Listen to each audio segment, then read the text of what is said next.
BJP কি বলবে এই বিষয়ে? বিজেপি এখন দেখছে, আমরা দেখতে চাই মোহাম্মদ সেলিম আর তার সাথে হুমায়ুন কবির সবাই মিলেমিশে কি হচ্ছে। কারণ সবই তো মুঘল সাম্রাজ্য, হুমায়ুনও ছিল মুঘল সাম্রাজ্যে, আবার সেলিমও ছিল, সবই মুঘল সাম্রাজ্যেরই পার্ট। আমরা ইতিহাসে পড়েছি, কোন মুঘল কার ঘাত ধরে সেটাই দেখা যায়। আনন্দপুরের অগ্নিকাণ্ডে 23 জনের এখনো পর্যন্ত দেহ উদ্ধার, আজকেও একটা পূর্ণাঙ্গ দেহ, মোট 2টি দেহ আজকে নতুন করে উদ্ধার হলো, মানে লাফিয়ে লাফিয়ে বাড়ছে। দেখুন, আমি প্রথম দিন বিভিন্ন সূত্র মারফত খবর পেয়েছিলাম প্রায় 30 জনের কাছাকাছি নাকি নিখোঁজ। এক্সাক্ট সংখ্যাটা বলা মুশকিল, কিন্তু এই ঘটনা যে ঘটেছে, এই ঘটনাকে কেন্দ্র করে রাজ্যের মুখ্যমন্ত্রী, মাননীয় মুখ্যমন্ত্রী, দমকল মন্ত্রী এবং অন্যান্য মন্ত্রী এবং ক্যাবিনেট যারা আছেন, তাদের যে অ্যাটিটিউড, তাদের যে সমস্যাকে বা এই যে দুর্ঘটনাকে নিয়ে যে অ্যাক্টিভিটিস, সেই অ্যাক্টিভিটিস কিন্তু অত্যন্ত দুঃখজনক। মমতা বন্দ্যোপাধ্যায়ের উচিত ছিল ওই জায়গায় যাওয়া। দমকল মন্ত্রী মনে হয় 36 না 34 ঘন্টা পর সেখানে পৌঁছেছিলেন। এটা প্রমাণ করছে যে এই সরকার ইনসেনসিটিভ, এই সরকার অসংবেদনশীল সরকার। মুখে মাটি মানুষের সরকার হলে পরেও এই সরকার মানুষ পোড়ানোর সরকার।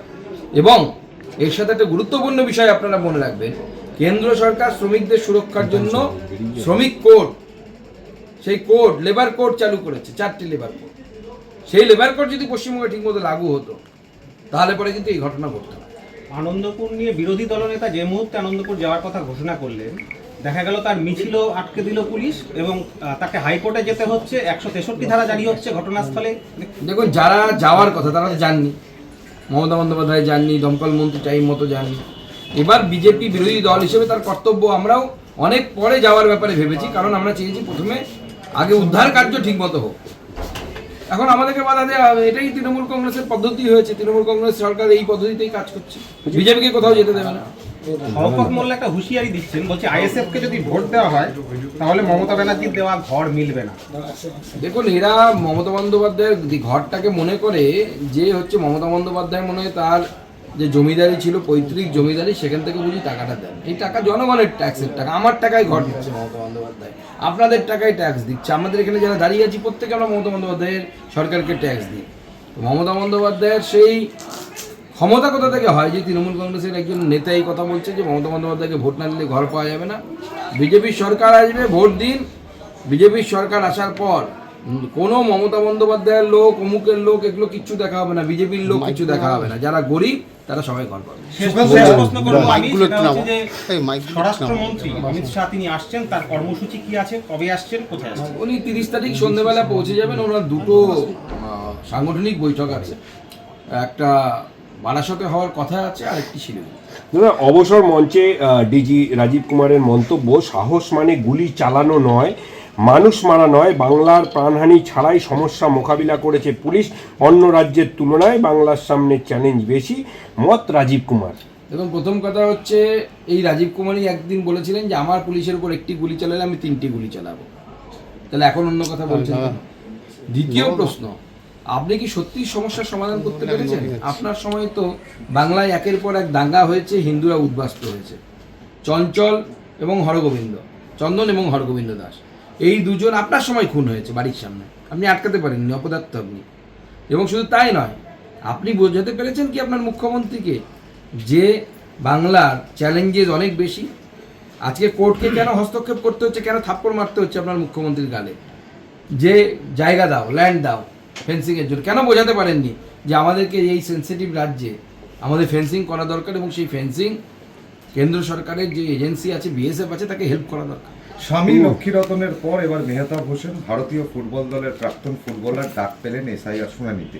আগামী রবিবারও ডাকা হয়েছে মল্লিকপুরের শুনানি কেন্দ্রে। পদ্মশ্রী স্বপন দাশগুপ্ত ডাক পেয়েছে, বিজেপির নেতা। যে কেউ ডাক পেতে পারে যদি মিল না থাকে, আমারও মিল না থাকলে আমাকেও ডাক পেতে পারে, ডাক পেতে পারে, এরকম বিষয় নেই তো। তো এনারা কি ভোট দেন না ভোট দেন না? ভোট দিতে গেলে তো তাদেরকে যেতে হয় ওখানে। এসআইআর নিয়ে বারবার তৃণমূল কংগ্রেসের তরফ থেকে এবং খোদ মুখ্যমন্ত্রী এসআইআর বিরোধিতা করছেন এবং পথে নামছেন এবং জনগণকে উস্কানিমূলক কথাবার্তা বলছেন। এই ব্যাপারটা জনগণ শুনছে না ওনার কথা। কে শুনছে বলুন? ওই 2-4টে মোল্লা জায়গায় ওনার কথা শুনে বিরোধ হয়েছে, তার জায়গায় তাছাড়া কিচ্ছু হয়নি। যেমন একটু ডেমোগ্রাফি চেঞ্জ, ওনার দুধেল গায়েরা আছে সোজাসুজি কথাই বলে দিত, তারাই শুনেছে, বাদ বাকি সাধারণ মুসলিমরাও। আমার ওখানে একটি কাণ্ড ঘটেছে, আমি বললে নাম বলে দেবো। মুসলিম ভদ্রলোক, তার 5 ছেলে মেয়ে, সে দেখতে পাচ্ছে তিনি 6 নম্বর ছেলের বাবা হয়ে গেছে। তাকে যখন বলা হয়েছে তো 6 নম্বর ছেলে কোথা থেকে এলো, সে বলছে হ্যাঁ 2 দিন পর তো আমার সম্পত্তি চাইবে এই ছেলে, আমি চিনি না, আমার দক্ষিণ দিনাজপুরে ঘটেছে তপন বিধানসভা। তো সে তারা বুঝতে পারছে, মুসলিম ভাইয়েরা বুঝতে পারছে যে আজকে যদি আমার নামে 2টো ছেলে আমার আছে বা 3টে ছেলে মেয়ে আছে, তার জায়গায় যদি 5টাই হয়ে যায়, মানে 2টো এক্সট্রা ঢুকে যায়, তারা আগামী দিনে তো আপনার ঘাড়ের উপর উঠে নাচবে। ধর্নায় বসতে চলেছে তো দিল্লিতে এই এসআইআর নিয়ে, ধর্নায় ড্রামা করতে বসেছে উনি, অনেক জায়গায় ড্রামা করে, 26 দিন অনশনের নামেও ড্রামা করেছিলেন, চকলেট খেয়ে অনশন করেছিলেন, ওগুলো আমরা সব জানি, ওগুলো নিয়ে নতুন করে বলার দরকার নেই। বয়স্ক মানুষ, ওনার মাথার স্টেবিলিটি এখন ঠিক নেই, উনি বুঝতে পেরেছেন যে এসআইআর এর নাম কাটা যাচ্ছে, যেভাবে যে নাম কাটা যাচ্ছে, যারা নেই তাদের নাম কাটা যাচ্ছে, যারা ডবল এন্ট্রি তাদের নাম কাটা যাচ্ছে, আর যাদের স্বাভাবিকভাবে 2002 এর কোনো লিঙ্ক পাওয়া যাচ্ছে না। আমি সিম্পল একটা প্রশ্ন করতে চাই, আমার 2002 আমার বাবা মার নাম নেই, আমার নাম নেই, আমার নাম কীভাবে ভোটার লিস্টে থাকবে? আপনারা উত্তর দিন, তৃণমূলের নেতারা উত্তর দিন, কোন যুক্তিতে থাকবে, কীভাবে? কোনো আইন তো দেখাতে হবে, কোন আইনের বলে থাকবে? ভারতবর্ষ তো আইনে চলে নাকি, সেটাও চালাতে চাইছেন না।